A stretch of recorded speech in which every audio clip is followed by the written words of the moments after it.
தமிழகம் முழுவதும் உள்ள ரயில் பயணிகளுக்கு ஒரு மிக முக்கியமான அறிவிப்பு. தமிழர் திருநாளான பொங்கல் பண்டிகையை முன்னிட்டு சொந்த ஊர் செல்லவிருக்கும் லட்சக்கணக்கான தமிழ் மக்களுக்கான ரயில் டிக்கெட் முன்பதிவு இன்று நவம்பர் 10, 2025 முதல் அதிகாரப்பூர்வமாக தொடங்கிவிட்டது.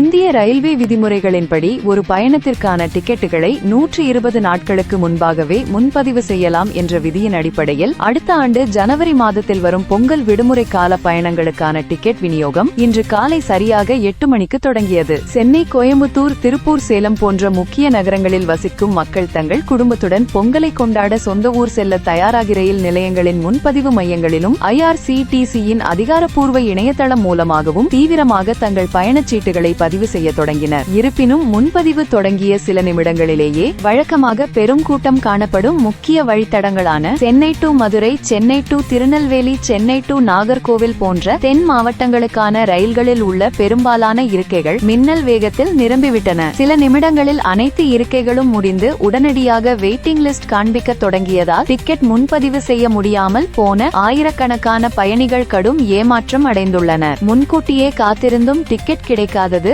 அவர்களை கவலையில் ஆழ்த்தியுள்ளது. எனவே சொந்த ஊர் செல்ல இன்னும் டிக்கெட் பதிவு செய்யாத பொதுமக்கள் காலதாமதமின்றி விரைவாக தங்களுக்கு தேவையான பயணச்சீட்டுகளை பதிவு செய்யுமாறும், கூடுதல் பயணிகளின் நெரிசலை கருத்தில் கொண்டு சிறப்பு ரயில்களை இயக்குவது குறித்த அதிகாரப்பூர்வ அறிவிப்பு தெற்கு ரயில்வே நிர்வாகம் சார்பில் விரைவில் வெளியாகும் என்றும் எதிர்பார்க்கப்படுகிறது.